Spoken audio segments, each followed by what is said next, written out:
우리 함께 누가복음 9장 말씀 보시겠습니다. 신약성경 누가복음 9장 오늘 본문은 18절에서 27절입니다.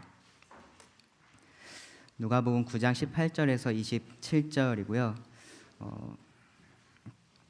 이 본문은 대부분의 성경을 연구하는 성경학자들이 이 누가복음뿐만 아니라 모든 복음서의 하이라이트다, 가장 중요한 말씀이다라고 이렇게 이야기하는 본문입니다. 그래서 오늘 이 말씀에 대해서 여러분들 들으시면서 정말로 이것이 왜 이 예수님의 생애 가운데서 가장 중요한 사건으로 그렇게 꼽히는지 한번 생각해 보시면서 말씀을 함께 읽어보겠습니다. 누가복음 9장 18절에서 27절이고요. 저는 이 본문을 통해서 그리스도와 그의 제자라는 제목으로 말씀을 드리려고 합니다. 그리스도와 그의 제자. 말씀을 먼저 읽겠습니다. 누가복음 9장 18절입니다. 예수께서 따로 기도하실 때에 제자들이 주와 함께 있더니 물어 이르시되 무리가 나를 누구라고 하느냐? 대답하여 이르되 세례 요한이라 하고 더러는 엘리야라, 더러는 옛 선지자 중에 한 사람이 살아났다 하나이다. 예수께서 이르시되 너희는 나를 누구라 하느냐? 베드로가 대답하여 이르되 하나님의 그리스도시니이다 하니 경고하사 이 말을 아무에게도 이르지 말라 명하시고 이르시되 인자가 많은 고난을 받고 장로들과 대제사장들과 서기관들에게 버림받아 죽임을 당하고 제3일에 살아나야 하리라 하시고 또 무리에게 이르시되 아무든지 나를 따라오려거든 자기를 부인하고 날마다 제 십자가를 지고 나를 따를 것이니라. 누구든지 제 목숨을 구원하고자 하면 잃을 것이요 누구든지 나를 위하여 제 목숨을 잃으면 구원하리라. 사람이 만일 온 천하를 얻고도 자기를 잃든지 빼앗기든지 하면 무엇이 유익하리요? 누구든지 나와 내 말을 부끄러워하면 인자도 자기와 아버지와 거룩한 천사들의 영광으로 올 때에 그 사람을 부끄러워하리라. 내가 참으로 너희에게 이르노니 여기 서 있는 사람 중에 죽기 전에 하나님의 나라를 볼 자들도 있느니라. 저는 오늘 이 말씀의 주제를 그리스도와 그의 제자라고 제목을 붙였고요. 그리고 이 본문에서 두 개의 질문에 대한 해답을 찾아보려고 합니다. 첫 번째 질문은 예수는 누구인가입니다. 예수는 누구인가? 예수는 누구인가? 그리고 두 번째 질문은 그의 제자는 어떤 자들인가입니다. 예수는 누구이며 그의 제자는 어떤 자들인가? 그 두 질문에 대해서 우리가 이 본문을 통해서 함께 살펴보겠습니다. 먼저 첫 번째 질문입니다. 예수는 누구인가? 사실 우리가 누가복음을 그동안 이렇게 최근에 들었던 말씀을 생각해 보시면 계속해서 이 질문이 나왔던 것을 기억하실 것입니다. 예수는 누구인가? 예수 이 땅에 와서 이 제자들을 데리고 다니며 하나님의 나라를 선포했었던 이 예수가 누구인가라는 질문에 대해서 계속해서 누가는 우리에게 질문을 던졌었습니다. 그리고 오늘 본문에서 보시면 예수님께서 그 예수님의 입으로 직접 너희는 나를 누구라고 하느냐라고 물으십니다. 정말로 중요한 질문이고요. 이 질문에 어떻게 답하느냐에 따라서 그 사람의 영혼이 결정이 됩니다. 18절에 보시면 이 중요한 질문을 하기에 앞서서 예수님께서 먼저 기도하시는 것을 볼 수 있습니다. 예수께서 따로 기도하실 때에 제자들이 주와 함께 있더니 예수님께서 12명의 사도들을 세우기 전에도 기도하셨었습니다. 예수님은 그렇게 중요한 일을 앞두고 이렇게 기도하시는 모습을 우리가 찾아볼 수 있는데요. 이 질문을 하시기에 앞서서도 먼저 기도하십니다. 그리고 제자들에게 물으십니다. 두 개의 질문을 던지시는데 사실은 첫 번째 질문은 두 번째 질문을 하기 위한 징검다리 같은 질문입니다. 첫 번째 질문은 무엇이었냐면 무리가 나를 누구라고 하느냐? 대답하기에 부담 없는 질문입니다. 다른 사람들은 나에 대해서 뭐라고 얘기하더냐? 너희들이 알고 있는 거 얘기해 봐라입니다. 제자들이 우리가 지금 이 누가복음 9장의 말씀을 생각해 보면요, 제자들이 전도 여행을 다녀왔습니다. 그렇죠? 이곳 저곳을 다니면서 많은 사람들을 만났습니다. 그러면서 그 사람들이 예수님에 대해서 뭐라고 얘기를 하는지 들어왔을 것입니다. 그리고 이 사건 바로 전에도 보시면 5천 명, 사실은 그거보다 훨씬 더 많은 사람과 함께 시간을 보냈던 것을 알 수 있습니다. 그들과 식사도 같이 했었죠. 그렇게 하면서 그 사람들이 이 예수님에 대해서 뭐라고 생각하는지 정보를 얻었을 것입니다. 예수님께서 물으십니다. 사람들이 나에 대해서 뭐라고 생각하느냐, 나에 대해서 어떻게 말하느냐라고 묻습니다. 예수님께서 정말로 몰라서 물으신 건 아니겠죠. 처음에 말씀드렸던 것처럼 뒤에 질문을 하기 위한 징검다리 질문입니다. 이 예수님의 질문에 대해서 제자들은 각자 자신들이 알고 있는 것을 토대로 대답을 합니다. 19절에 보시면 대답하여 이르되 세례 요한이라 하고 더러는 엘리야라, 더러는 옛 선지자 중에 한 사람이 살아났다 하나이다. 이 말 어서 본 것 같지 않으십니까?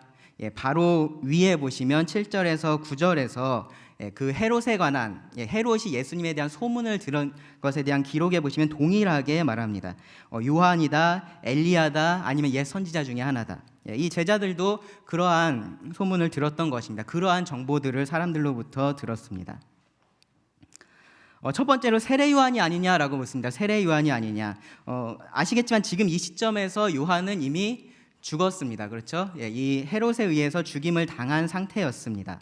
그런데 예수님께서 전하시는 메시지가 그 세례 요한의 메시지와 비슷했는데 그러한 메시지만 전한 것이 아니라 이런 큰 능력들을 행하면서 그런 메시지를 전하니까 이 죽은 세례 요한이 다시 살아나서 뭔가 특별한 그런 능력을 얻어서 이러한 일들을 행하는 것이 아닌가, 사람들이 그렇게 생각을 했던 것입니다. 두 번째로 엘리야가 아니냐라고 묻습니다. 엘리야가 아니냐. 엘리야도 기적의 선지자라고 불릴 정도로 많은 이적을 행했던 그러한 옛 선지자입니다. 옛 선지자. 그런데 이 사람들이 이 엘리야가 아니냐라고 말할 때 그 엘리야가 지금 다시 살아난 게 아니냐, 그러한 생각은 아닙니다. 우리가 이미 살펴봤었지만 이 엘리야는 구약 성경에서 메시아가 오기 전에 먼저 와서 그 길을 준비할 사람으로 예언이 돼 있는 사람이었습니다. 말라기 4장 5절에 보시면 보라, 여호와의 크고 두려운 날이 이르기 전에 내가 선지자 엘리야를 너희에게 보내리니 라고 말씀이 기록되어 있고요. 그래서 사람들이 그 메시아의 오심 전에, 메시아가 오기 전에 엘리야가 올 것을 기다리고 있었습니다. 그래서 정확히 말하면은 그 엘리야가 그냥 부활해서 살아났다는 것이 아니라 그 엘리야와 같은, 엘리야의 심령으로 엘리야처럼 강하고 확신에 찬 선지자가 올 것이 예언이 되어 있었고요. 사람들은 이 예수님을 보면서 혹시 이 사람이 그 사람이 아닐까라고 생각을 했었던 것입니다. 그 다음에는 더러는 옛 선지자 중에 한 사람이 살아난 것이 아니냐라고 생각한다 그랬습니다. 앞에서 말했던 이 세례 요한이나 엘리야도 그런 선지자 중에 하나였죠. 그런 선지자의 범주에 들어가는데요. 아마도 이 사람들이 이 옛 선지자 중에 하나가 아니냐라고 얘기할 때 신명기 18장 15절 말씀을 기억해서 그렇게 했을 것입니다. 그 말씀에 보시면 모세가 이렇게 얘기를 하는데요. 내 하나님 여호와께서 너희 가운데 너희 형제 중에서 너를 위하여 나와 같은 선지자 하나를 일으키시리니 라고 모세가 말합니다. 그래서 사람들은 이 모세와 같은 선지자를 기다리고 있었습니다. 아마 그 말씀을 생각해서 이 예수님이 그런 특별한 모습을 보여주었기 때문에 혹시 그 선지자가 아닐까라고 생각을 했던 것입니다. 다른 복음서에 보면 사람들이 예레미야라고도 생각을 했었다라는 말씀이 있는데요. 이 예레미야에 대한 전설이 있었습니다. 그래서 이 메시아가 오기 전에 예레미야가 올 것에 대한 전설이 있어서 혹시 이 예레미야가 아닐까라고 생각을 한 것입니다. 그런 여러 가지 이야기들을 종합해서 제자들이 예수님에게 간단하게 이렇게 말합니다. 세례 요한, 엘리야, 아니면 그런 옛 선지자 중에 하나라고 사람들이 생각을 합니다. 사람들은 어떻게 됐든지 예수님이 어떤 면에서는 좀 특별한 것이 있다라고 생각을 한 것입니다. 왜냐하면 다 보시면요, 세례 요한이 다시 살아난 것, 엘리야가 돌아온 것, 혹은 옛 선지자 중에 한 사람이 살아난 것, 그러니까 이 땅에 있는 사람이 할 수 있는, 평범한 사람이 할 수 있는 일이 아니다라는 결론은 내렸던 것입니다. 예수님께서 하시는 말씀을 듣고 그분이 하시는 일을 보면서 그러한 생각들을 했던 것입니다. 그러면서 어느 정도의 존경심도 가지고 있었겠죠. 예수님에 대해서 어느 정도 알고 있었습니다. 그런데 그들의 이해는 완벽하지 않았고요. 사실은 한쪽으로 굉장히 치우쳐 있습니다. 예수님에 대해서 오해를 했는데요. 요한복음 말씀해 보시면 누가복음 바로 앞에 기록된 이 오병이어의 기적 이후에 있었던 일이 요한복음에 기록이 되어 있습니다. 그 오병이어의 기적 이후에 사람들이 예수님에 대해서 뭐라고 말을 했냐면 이는 참으로 세상에 오실 그 선지자라, 그렇게 말합니다. 요한복음 6장 14절에 기록이 되어 있습니다. 그러면서 예수님을 자신들의 왕으로 강제로 자신들의 왕으로 만들려고 했습니다. 왕으로 삼으려고 했습니다. 이 사람들이 드디어 메시아가 왔구나, 이 예수가 우리들의 메시아구나, 우리가 그동안 그렇게 기다렸던 그 사람이구나, 그러한 생각을 했을까요? 예수님은 그들의 의도에 대해서 이렇게 말씀을 하시는데요. 요한복음 6장 26절에 보시면 예수께서 대답하여 이르시되 내가 진실로 진실로 너희에게 이르노니 너희가 나를 찾는 것은 표적을 본 까닭이 아니요 떡을 먹고 배부른 까닭이라. 사람들이 예수님을 원했던 것, 예수님을 왕으로 원했던 것, 그 이유가 어디에 있었냐 하면 그들이 원하는 것을 예수님이 해줄 수 있다라고 생각했었기 때문입니다. 여러분, 만약에 이런 사람이 우리 주위에 한 명만 있으면 좋을 것 같지 않습니까? 여러분들 힘들게 가서 일할 필요도 없습니다. 배고프면 그냥 그 사람이 또 만들어내면 되잖아요. 애찬 고생해서 밥 만들고 그럴 필요도 없습니다. 그냥 떡만 몇 개 누구가 가져와서 그냥 나눠주면은 그만입니다. 정말로 편하고 좋을 것 같지 않습니까? 사람들이 예수님에 대해서 그런 시각으로 봤던 것입니다. 그래서 사실은요, 그들의 생각에 예수님이 요한이든지 엘리야든지 다른 선지자가 부활한 것이든지 그것이 아무런 상관이 없었습니다. 그들에게 그것은 중요한 문제가 아니었습니다. 뭐가 중요했냐면은 저 예수라는 자가 우리가 원하는 것을 해줄 수 있다라는 사실이 중요했습니다. 그래서 그 예수님을 따랐고요. 그래서 그 예수님을 자신들의 왕으로 삼으려고 했었던 것입니다. 내가 원하는 것을 그가 해줄 수 있기 때문에 그를 따른 것입니다. 그 외에 다른 것을 원하지 않았습니다. 만약에 예수님께서 사람들의 그렇게 인기를 얻기 원하셨다면 예수님은 정말로 충분히 그렇게 하실 수 있으셨습니다. 근데 그렇게 하지 않으십니다. 왜냐하면 그것이 예수님께서 이 땅에 오신 목적이 아니었기 때문입니다.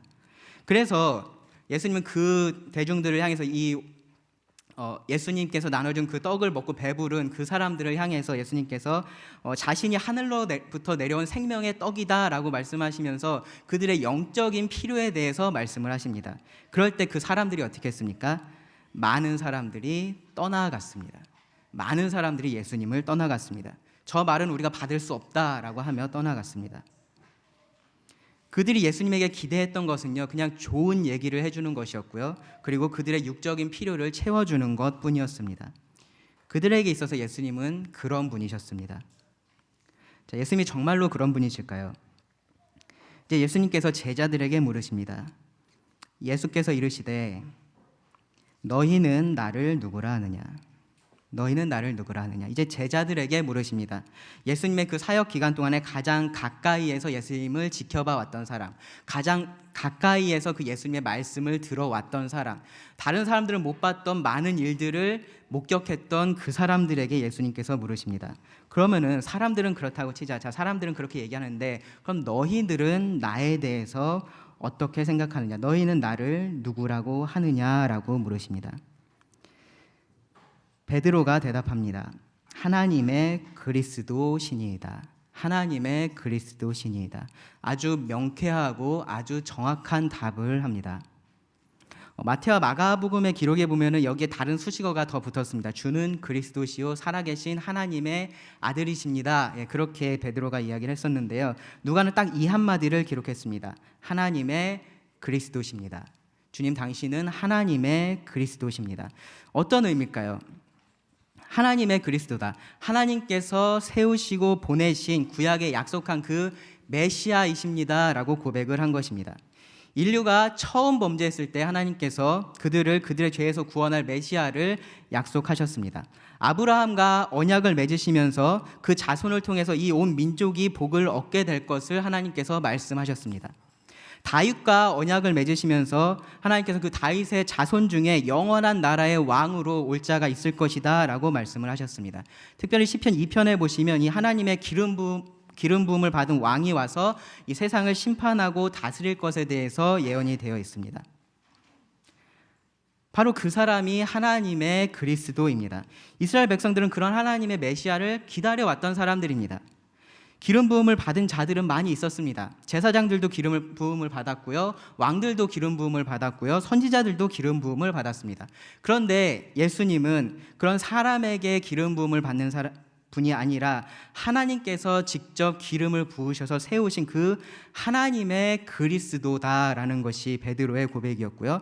그 하나님의 그리스도를 이 이스라엘 백성들이 그동안 기다려오고 있었습니다. 사실 누가복음의 시작에서 우리는 이 예수님이 이런 분이시다라는 말을 이미 들었습니다. 천사가 말했습니다. 누가복음 2장 11절에서 오늘 다윗의 동네에 너희를 위하여 구주가 나셨으니 곧 그리스도 주시니라 라고 선포했습니다. 시므온이 성령님으로부터 들었던 지시가 있었습니다. 무엇이었냐면 주의 그리스도를, 여호와의 그리스도, 하나님의 그리스도를 보기 전에는 죽지 아니하리라. 그 시므온이 그 아기 예수를 그 팔에 업고 뭐라고 말했습니까? 주여, 이제는 말씀하신 대로 종을 평안히 놓아주시는도다 라고 말했습니다. 그 예수님을 보면서 이가 바로 하나님의 그리스도구나라는 것을 알았던 것입니다. 예수님 자신도요, 간접적으로 이런 말씀을 하셨었는데요. 누가복음 4장 16절부터 보시면 예수님께서 그 자라신 나사렛이라는 곳으로 가십니다. 그리고 그곳에 회당에 들어가셔서 말씀을 읽으시는데 이사야서에 있는 말씀을 읽으십니다. 18절에 보시면 주의 성령이 내게 임하였으니 이는 가난한 자에게 복음을 전하게 하시려고 내게 기름을 부으시고 나를 보내사 포로된 자에게 자유를, 눈먼 자에게 다시 보게 함을 전파하며 눌린 자를 자유롭게 하고 주의 은혜의 해를 전파하게 하려 하심이라 하였더라. 이게 그 이사야서에 기록된 말씀입니다. 하나님의 기름 부음을 받은 자가 와서 이 하나님의 백성들을 구원할 것, 그것이 예언되어 있었습니다. 그리고 예수님께서 그 책을 덮으시고 사람들에게 이렇게 말씀하셨습니다. 이 글이 오늘 너희 귀에 응하였느니라. 그 이사야 선지자를 통해서 약속되었던 그 말씀이 지금 너희들 귀에 응했다라고 말씀을 하십니다. 간접적으로 예수님께서 내가 바로 그 그리스도다라고 말씀을 하신 겁니다. 귀신들도 이 사실은 알고 있었습니다. 하지만 이 제자들을 통해서는 오늘 이 본문에서 처음 이렇게 고백됩니다. 주는 하나님의 그리스도시니이다. 예수님은 그리스도이십니다. 하나님께서 그 백성 가운데로 보내신 유일한 그리스도이십니다. 그것이 예수님이 누구냐라는 질문에 대한 가장 궁극적인 대답인데요. 예수님은 그 전에도 계속해서 그 하시는 말씀을 통해서 그리고 행하시는 이적을 통해서 자신이 하나님의 그리스도이시다라는 것을 증명하셨었습니다. 그리고 그 사실을 지금 제자들이 고백한 것입니다. 자, 그럼 이제 어떻게 해야 될까요? 예수님께서 뭐라고 하셔야 될까요? 그래, 드디어 니들이 알았구나. 그럼 가서 전파해라 라고 해야지 맞겠죠. 근데 21절에 보시면 예수님께서 굉장히 의아한 말씀을 하십니다. 21절에 경고하사 이 말을 아무에게도 이르지 말라 명하시고, 그렇게 중요한 사실이고 모든 사람이 알아야 되는 거면은 지금 하루라도 더 빨리 나가서 더 많은 사람에게 이야기를 하라라고 해야지 맞을 것 같은데 예수님은 경고까지 하시면서 아무에게도 말하지 말라라고 명령을 하십니다. 왜 그럴까요? 여러 가지 이유가 있을 수 있는데요. 여기서 가장 큰 이유는 무엇이냐면 바로 이어지는 말씀입니다. 예수님께서 요 바로 뒤에 하시는 말씀이 이 예수님께서 이렇게 명하시는 이유가 됩니다. 무엇이냐 하면 예수님께서 하나님의 그리스도로서 하실 일 때문에 그렇습니다. 22절에서 예수님은 이제 하나님의 그리스도로서 어떠한 일을 해야 하는지를 말씀을 하십니다. 그런데 그 말씀이 사람들이 그동안 기대해왔던 것과는 정말로 많이 다릅니다. 뭔가 영광 중에 능력 중에 올 그 메시아, 그러한 메시아를 기다리고 있는데 이 예수님께서 내가 이제부터 할 일은 이것이다라고 하시는 그 말씀은 정말로 많이 다릅니다. 사람들이 기대했던 것은 그 기름 부음 받은 왕이 와서 이제 하나님의 나라를 건설하는 것이었습니다. 이 땅에 그 하나님의 나라를 세우는 것이었습니다. 당연히 그 나라의 백성은 누구입니까? 그 하나님의 선택받은 민족 이스라엘이라고 생각을 하고 있었습니다. 그러면 그 다른 민족들은 어떻게 됩니까? 그들을 지배하고 있던 로마 이방인들, 그들의 지배 아래, 이 하나님의 나라의 지배 아래 놓여야 될 그러한 것을 이들은 기대하고 있었습니다. 근데 예수님께서 하시는 말씀은 그런 것과는 거리가 멉니다. 사람들은 자신들의 욕심을 위해서 이 예수님을 왕으로 삼고 싶어 했는데요. 예수님이 그렇게 약속된 메시아다라고 말하면 이 사람들은 그렇게 생각을 할 것입니다. 메시아에 대해서 이제 이 예수가 이런 일들을 하겠구나라고 생각을 하고 그런 예수님을 바라고 따를 것입니다. 그런데 그것은 예수님의 계획이 아니었습니다. 예수님께서 가실 길은요, 고난을 통해서 영광에 이르는 길이었습니다. 고난을 통해서 영광에 이르는 길을 예수님은 계획하고 계셨습니다. 때가 되면 예수님께서 그런 영광의 왕으로 이 땅을 다스리실 것입니다. 그런데 지금은 아니었던 것입니다. 예수님께서 처음 이 땅에 오셨을 그때는 아직은 아니었던 것입니다. 그때는 어느 때였냐면은 고난당하시고 죽임을 당하셔야 되는 그러한 때였습니다. 그리고 거기에는 분명한 목적이 있었습니다. 22절에서 예수님께서 이 메시아에게 일어날 일에 대해서 이렇게 말씀하십니다. 이르시되 인자가 많은 고난을 받고 장로들과 대제사장들과 서기관들에게 버림받아 죽임을 당하고 제3일에 살아나야 하리라 하시고. 정말로 아주 분명하게 그동안 예수님은 이 고난에 대해서 조금은 말씀을 하셨었는데요, 이렇게 분명하게 말씀하셨던 적이 없습니다. 그런데 이 시점을 통해서 예수님은 계속해서 여러 차례 이 고난에 대해서 말씀을 하십니다. 그것이 이 예수님의 남은 사역의 핵심이 되기 때문인데요, 인자가, 예수님 자신에 대한 표현입니다. 인자가 많은 고난을 받고 그리고 버림받아서 죽임을 당할 거다, 이것이 핵심입니다. 예수님이 십자가를 언급하진 않으셨지만 그 십자가를 지금 마음에 두고서 이러한 말씀을 하십니다. 하나님이신 예수님께서 이 죄악된 세상에 그 인간의 몸을 입고 온 것, 우리가 오늘 아침에 그 창조주이신 예수님에 대해서 기억을 했었죠. 그것 자체로도 예수님께는 굉장히 힘들고 고통스러운 일이었을 것입니다. 그런데 이 십자가의 죽음은 더욱더 큰 고난의 길입니다. 그 안에 육체적인 고통이 있었습니다. 정말로 잔인하게 사람을 사형하는 그러한 사형틀인 그 십자가이기 때문입니다. 그 안에 정신적인 고통이 포함되어 있습니다. 모든 사람들이 그 예수님을 배신할 것입니다. 지금 이 예수님의 말을 듣고 이 예수님에 대해서 하나님의 그리스도이십니다라고 고백하고 있는 이 제자들조차도 예수님을 배신할 것입니다. 예수님은 그것을 알고 계셨습니다. 그리고 그 모든 고통 위에 영적인 고통이 예수님께 있었습니다. 죄를 알지도 못하신 분이 인류의 모든 죄, 처음 인류의 시작부터 인류의 끝까지 그 모든 사람의 죄를 감당하셔야 했습니다. 하나님과의 영원전부터 누렸던 그 친밀한 교제가 일시적으로 끊어지는 그러한 고통을 예수님은 지금 바라보고 계셨습니다. 그러한 것이 이 하나님의 계획 속에 있었고요, 예수님의 계획 속에 있었습니다. 시편 22편 말씀에 기록이 되어 있고요, 이사야서 53장에 기록되어 있습니다. 그러한 고난, 메시아의 고난이 이미 구약 성경에서도 하나님의 계획 속에 있었습니다. 그리고 사람들은 그 하나님의 계획 속에서 자신의 욕심에 따라서 이 하나님의 일을 성취해 갑니다. 그 핵심적인 역할을 했던 사람이 바로 유대인들의 지도자입니다. 여기 예수님은 장로들과 대제사장들과 서기관들을 언급을 하시죠. 이 세 부류의 사람들이 어떤 사람들이냐면 바로 그 유대인의 통치기구 산헤드린, 그 산헤드린의 구성원들입니다. 우리나라도 마찬가지고 어느 나라를 봐도 마찬가지인데요, 이런 그 권력을 가진 사람들, 그런 그룹 사이에서는요 항상 그렇게 관계가 좋지 않습니다. 항상 다툼이 있습니다. 그런데 이들은요, 이 장로들과 대제사장들과 서기관들, 이들도 마찬가지로 서로 그렇게 관계가 좋지 않았는데 이 예수님을 잡아서 죽이려고 이들은 하나가 되었었습니다. 예수님의 가르침에 도전했고요, 예수님께서 하시는 일을 비방했습니다. 그들의 전통을 따르지 않는다는 모습에 그들이 분개했고, 사람들이 이 예수님을 따르는 것을 시기했습니다. 그래서 이들은 뜻을 하나로 합쳐서, 그 힘을 하나로 합쳐서 예수님을 죽일 계획을 세웠습니다. 예수님을 그냥 죽여도 되는데, 그냥 죽일 수도 있는데, 이 사람들이 이 계획을 실행하고 그것을 옮겨가는 것을 보면요, 가장 큰 걸림돌이 되는 것이 하나 있었던 것을 볼 수 있습니다. 뭐냐 하면은 사람들이었습니다. 다른 사람들이 우리를 어떻게 볼까, 다른 사람들이 저 예수를 어떻게 볼까, 그것을 이 사람들이 계속해서 염려하고 그들이 원하는 방향으로 이끌어 가도록 노력을 했던 것을 볼 수 있습니다.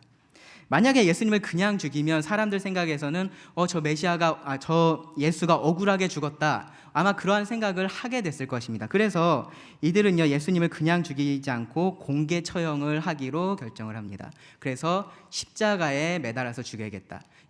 자신들이 십자가에 달 수 없으니까 빌라도에게 가서, 그 로마의 총독에게 가서 예수를 십자가에 못 박아 달라라고 간청을 합니다.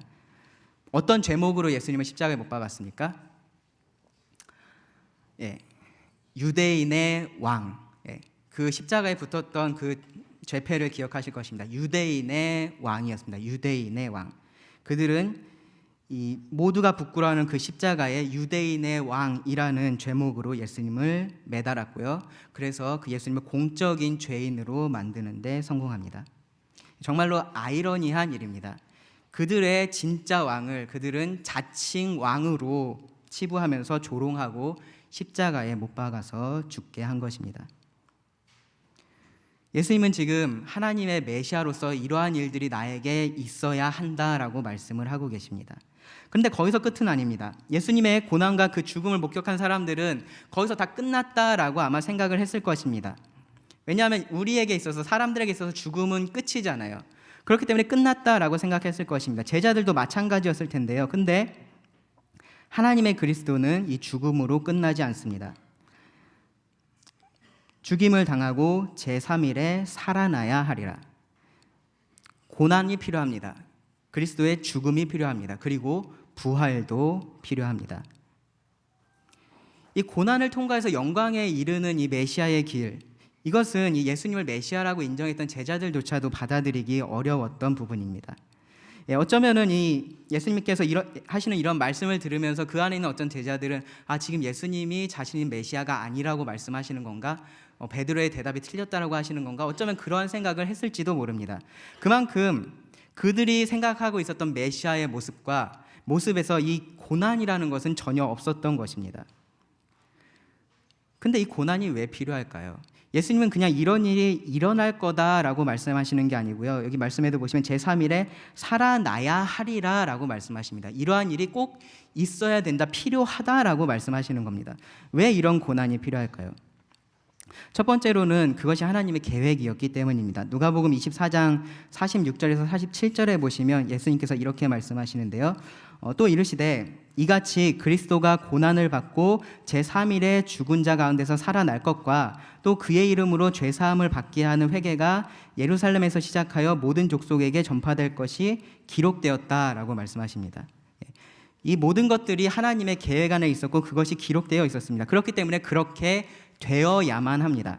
그런데 이 예수님의 말씀에서 보시면 고난과 죽음 그리고 부활과 함께 무엇을 언급하시냐면 죄사함에 대해서 언급을 하십니다. 죄사함에 대해서, 그 죄사함을 받게 하는 회개가 이제 예루살렘에서 시작해서 모든 족속에게 전파될 것이다 라는 말씀을 하십니다.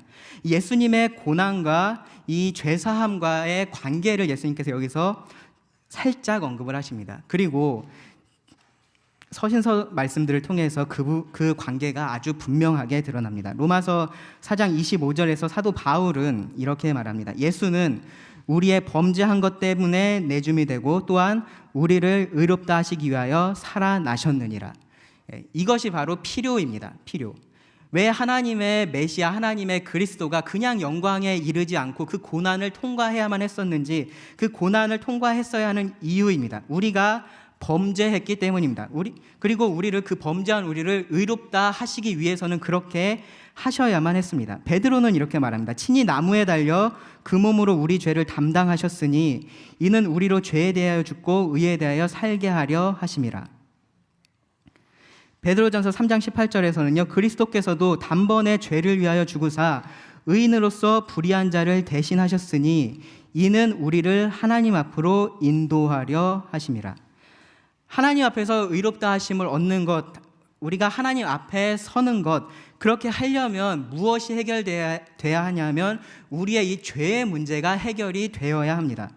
그런데 우리 중 누구도 그 일을 스스로 해낼 수가 없습니다. 우리 스스로가 모두 죄인이고요. 그렇기 때문에 우리 모두가 우리 자신의 죄를 감당해야 합니다. 어떻게 감당합니까?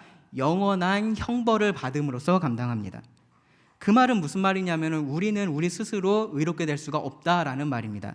우리는 우리 스스로 구원할 수가 없는 자들이다라는 말입니다. 그것에 대한 해결책으로 하나님께서 주신 것이 바로 이 죄 없으신 메시아 예수 그리스도이십니다. 그 죄 없으신 예수님께서 그 일을 대신해 주셨습니다. 우리의 죄를 대신 담당해 주셨습니다. 그렇게 해서 의롭게 하시고 하나님 앞에 서게 하셨습니다. 그것이 이 그리스도가 고난을 당해야 했던 이유입니다. 그것이 하나님의 뜻이었고요. 하나님께 영광을 돌리는 길이었습니다. 주님께서 기꺼이 순종으로 그 길을 가겠다라고 지금 말씀하시는 겁니다. 첫 번째 질문, 예수님은 누구인가? 예수는 누구인가입니다. 예수는 누구일까요? 하나님의 그리스도이십니다. 고난과 죽음과 부활로 우리를 하나님 앞으로 인도하신 하나님의 그리스도이십니다. 간단히 말씀드리면 그분은 왕이시고요. 그분은 구원자이십니다. 그것이 우리가 이 예수님에 대해서 그리스도다라고 말할 때 갖는 의미입니다.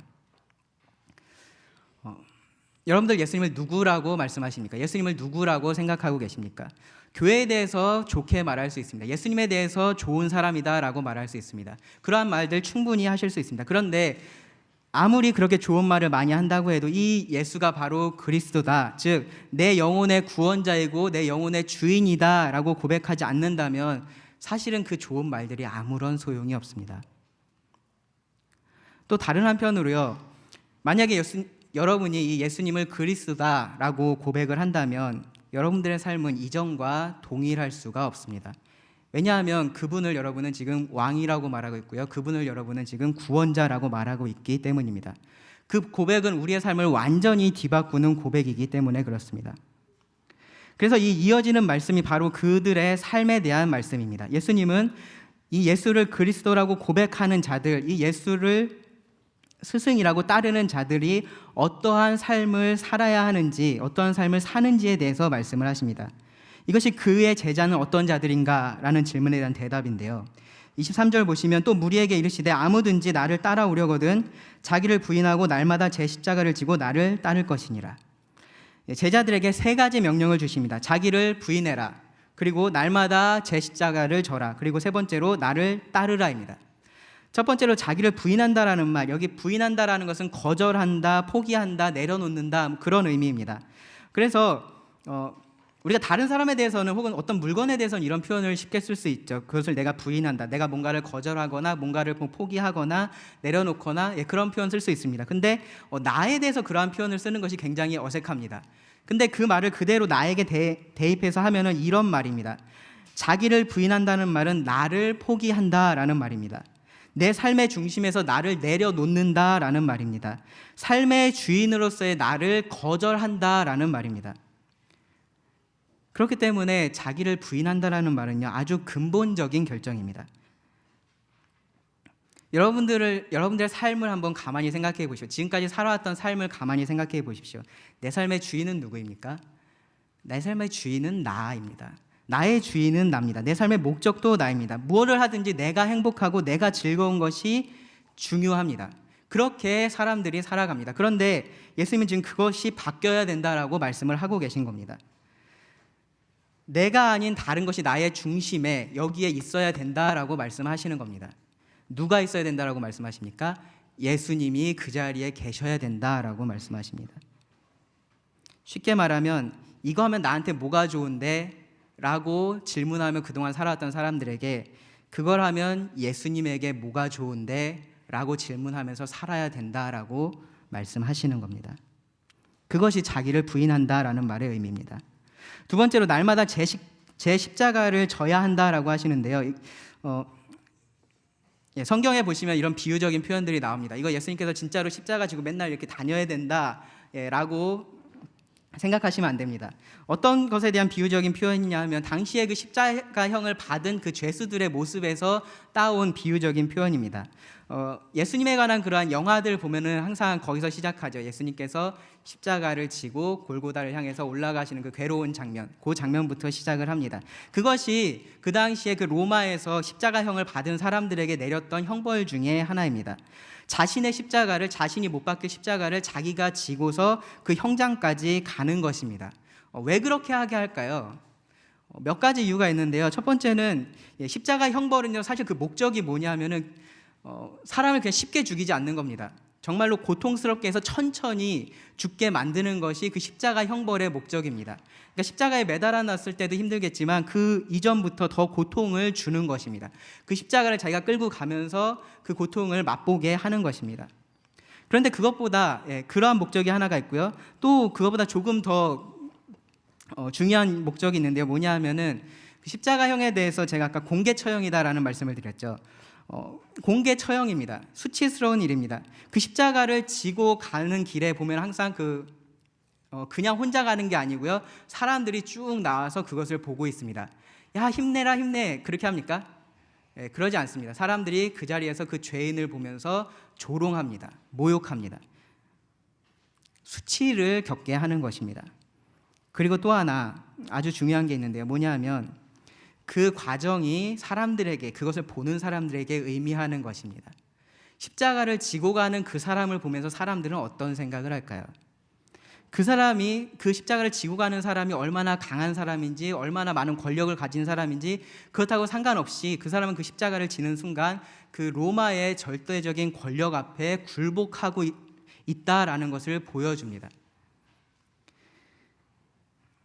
그 앞에서 무기력할 수밖에 없습니다. 권력에 굴복하는 모습을 봅니다. 사람들이 그것을 보면서 이 로마라는 나라가 이렇게 강한 거구나.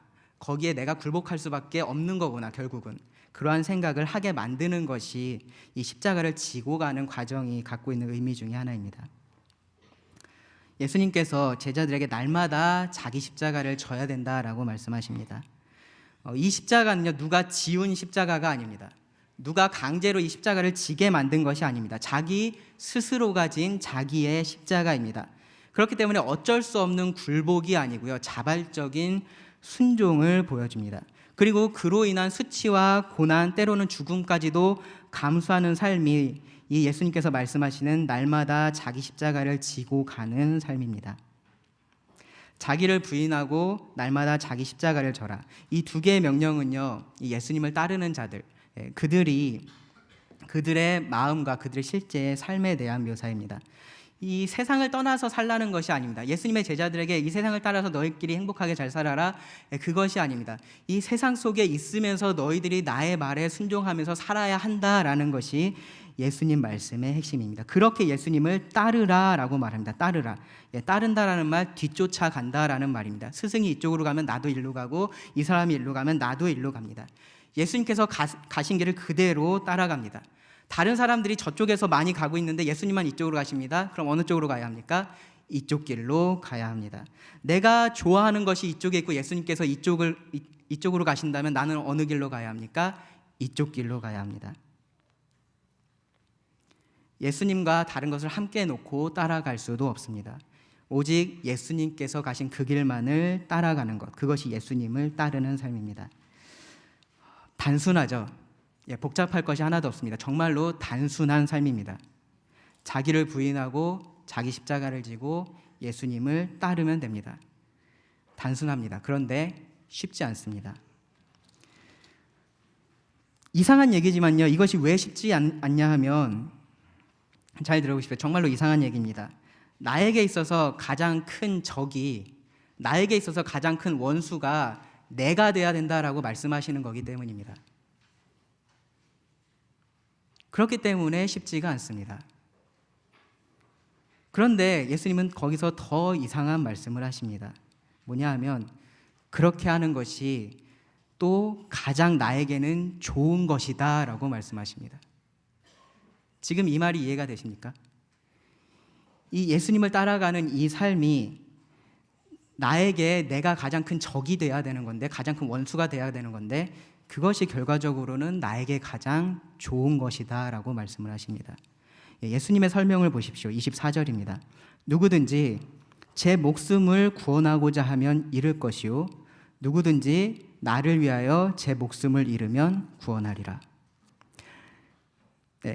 문맥에서 이 말씀을 이해하시기 바랍니다. 목숨을 끊으라는 말이 아닙니다. 여기서 자기 목숨을 구원하려고 하는 것, 여기 제 목숨을 구원하고자 하는 것, 이것이 의미하는 것이 무엇입니까? 자기 십자가를 지지 않으려고 하는 것입니다. 자기를 부인하지 않으려고 하는 것입니다. 나의 원수가 되려고 하지 않는 것입니다.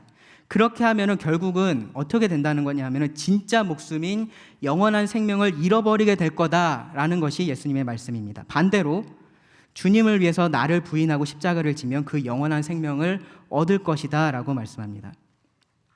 결국은요, 내가 진정으로 원하는 것이 무엇이냐의 문제입니다. 둘 중에 하나를 놓고 선택해야 된다라고 했을 때 무엇을 선택하겠느냐라고 묻고 계신 것입니다. 내 삶을 위해서 내가 원하는 대로 사느냐, 아니면 하나님께서 원하시는 대로 살겠느냐라고 묻고 계신 겁니다. 하나님께서 원하시는 삶을 살면요, 그 말은 어떤 면에서는 나는 내 목숨을 잃은 것이라고 말할 수 있겠죠. 내가 원하는 대로 하지 못하니까요. 그런데 그것이 진정한 삶이다 라고 말씀합니다.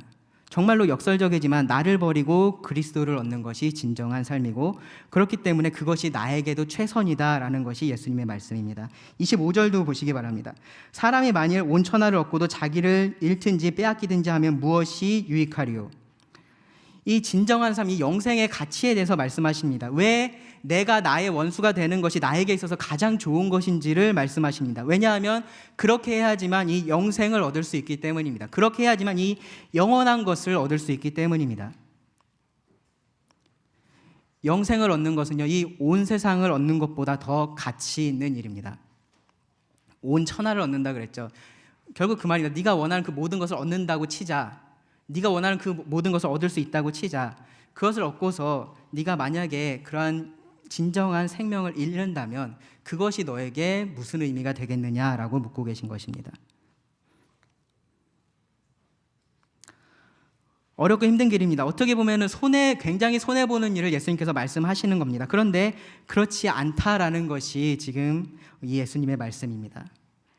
이 삶의 가치는요, 이 영원한 생명의 가치는 이 온 세상과도 비교할 수가 없습니다. 그렇기 때문에 그것을 얻는 것이 더 얻는 삶입니다. 유익이 되는 삶입니다. 예수님은 두 개의 비유를 통해서 이 영원한 생명이 하늘나라의 가치에 대해서 말씀하십니다. 밭에 보화를 발견한 사람이 어떻게 했습니까? 자신의 모든 재물을 팔아서 그 밭을 샀습니다. 값진 진주를 발견한 진주장수가 어떻게 했습니까? 가진 모든 것을 팔아서 그 진주를 샀습니다. 정말로 어리석은 일을 한 것입니까? 정말로 말도 안 되는 일을 한 것입니까? 그렇지 않습니다. 오히려 굉장히 현명한 일을 한 것입니다. 누가 그 사람들을 보면서 어리석다고 말할 수 있을까요? 어리석다고 말할 수 있는 사람들이 있습니다. 누가 그렇게 할 수 있냐면요, 그 보물의 가치를, 그 진주의 가치를 모르는 사람들이 그렇게 말할 수 있습니다. 그 가치를 모른다면 그 사람은 그 모든 재산을 날린 것이다 라고 충분히 생각할 수 있습니다. 하지만 그 가치를 아는 사람이라면 누구도 이 사람들에 대해서 헛된 데 투자했다라고 말할 수 없습니다. 예수님께서 말씀하시고 계시는 이 제자의 삶은요, 우리는 사실은 뭔가 내가 되게 희생해야 되고 뭔가 내가 많은 손해를 봐야 될 것처럼 생각을 합니다. 그런데 사실 예수님께서 말씀하시는 것은 너희가 지금 그 작은 것을 포기하고 이 큰 것을 얻어라고 말씀을 하시는 것입니다. 그것이 우리에게 가장 큰 유익이다라고 말씀을 하십니다. 우리 눈이 이 땅에 고정되어 있으면요, 우리는 그 가치를 보지 못합니다. 그래서 손해라고 생각합니다. 그런데 우리의 눈이 하늘에 고정되어 있고 영원한 것을 바라보고 있다면 이것은 절대로 손해라고 생각할 수가 없습니다. 이 제자의 삶에 대해서 예수님은 경고의 말씀으로 마무리를 하시는데요. 26절에 보시면 누구든지 나와 내 말을 부끄러워하면 인자도 자기와 아버지와 거룩한 천사들의 영광으로 올 때 그 사람을 부끄러워하리라. 네. 언젠가 예수님께서 지금 이 당시에 바라보고 계셨던 건 고난이었고요. 이 제자들, 예수님을 따르는 제자들이 바라볼 메시아의 모습도 고난의 메시아였습니다. 그런데 그 예수님께서 언젠가 그 영광 중에 오실 날이 있습니다. 정말로 영광의 왕으로 심판의 주로 이 땅에 다시 오실 날이 있습니다. 그때 일어날 일에 대해서 예수님께서 이렇게 말씀을 하시는 겁니다. 누구든지 나와 내 말을 부끄러워하면 단 한 번이라도 예수님에 대해서 부끄러워, 복음 전하는데 조금 좀 그런데 그런 마음을 가진 것을 말하는 것이 아닙니다. 앞서서 말씀하셨던 그 제자의 삶을 거절한 사람들에 대한 말입니다. 주님과 함께 고난받기를 거절하는 사람들에 대한 말입니다. 그러한 자들에 대해서 예수님은 영광 중에 오실 때 내가 그때에 그 사람들을 부끄러워하겠다라고 말합니다. 너희가 나를 지금 거절하면 영광 중에 왔을 때 내가 너희를 거절하겠다라고 말씀하시는 겁니다. 주님과 함께 고난받기를 거절한 사람은요, 주님과 함께 영광 중에 참여할 수 없습니다.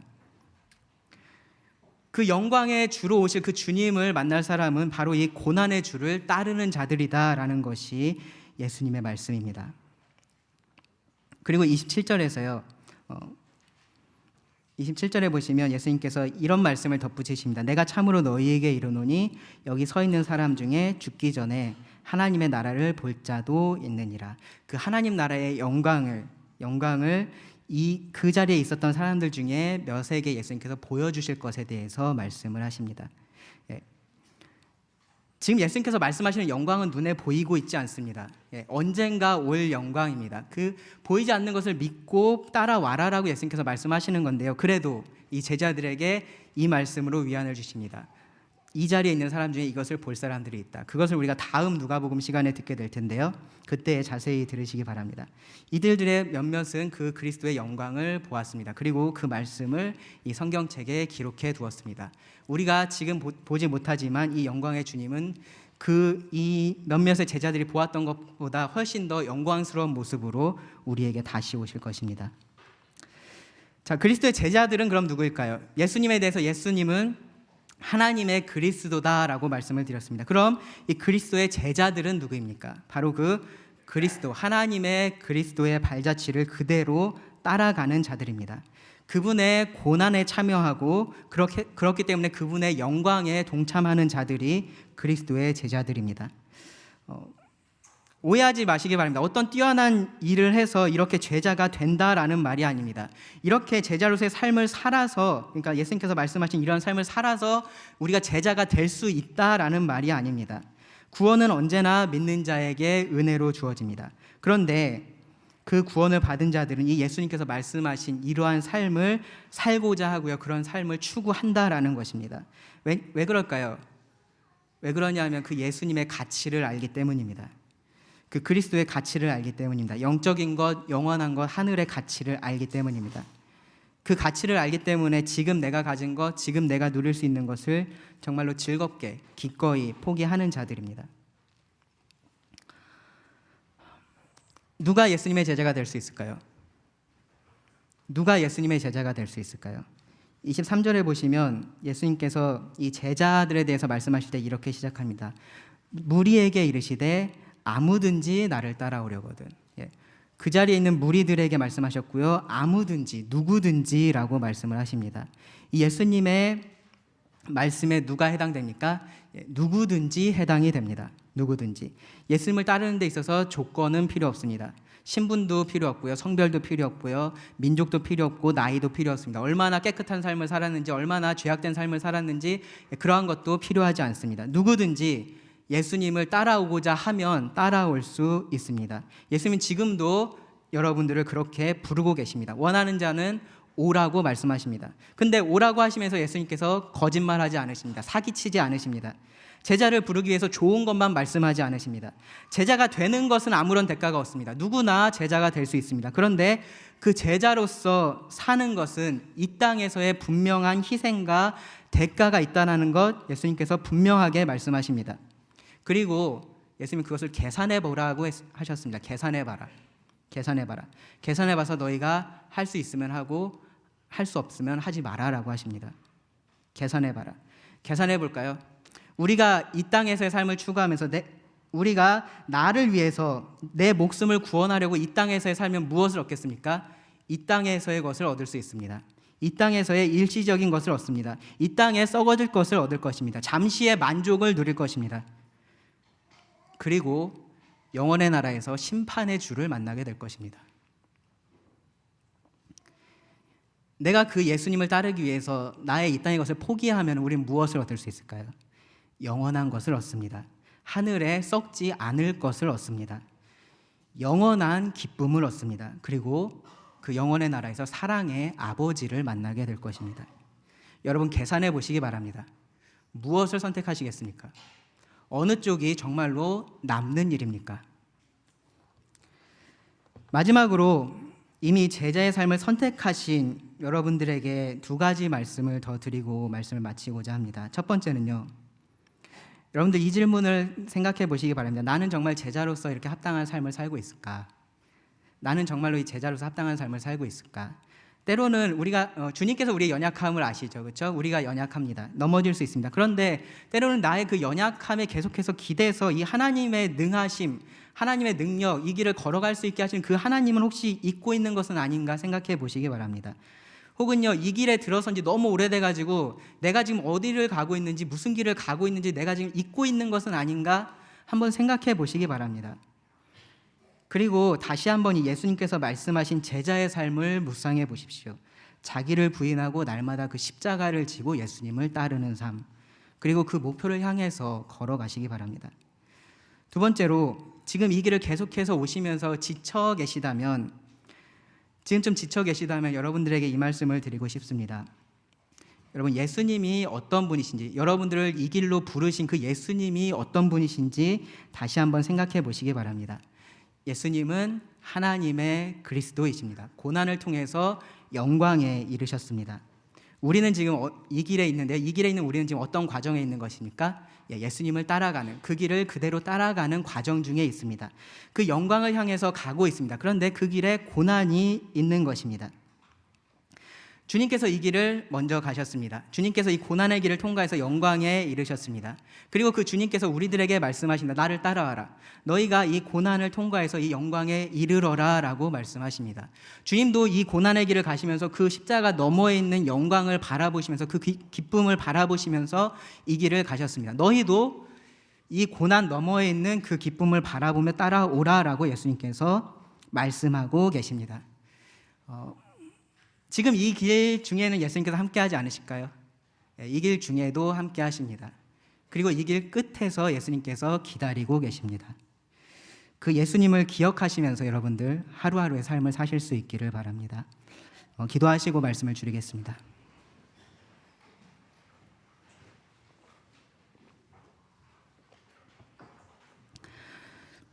주님께서 주신 이 놀라운 약속의 말씀에 감사를 드립니다.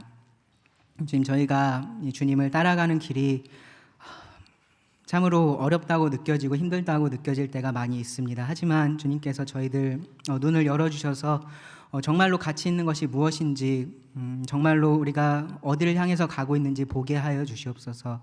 그러함으로 우리가 하루하루를 살아갈 수 있는 힘을 얻고 우리 주님의 뜻에 따라서 순종하며 이 땅에 그 주님을 전하는 자들이 되기를 원합니다.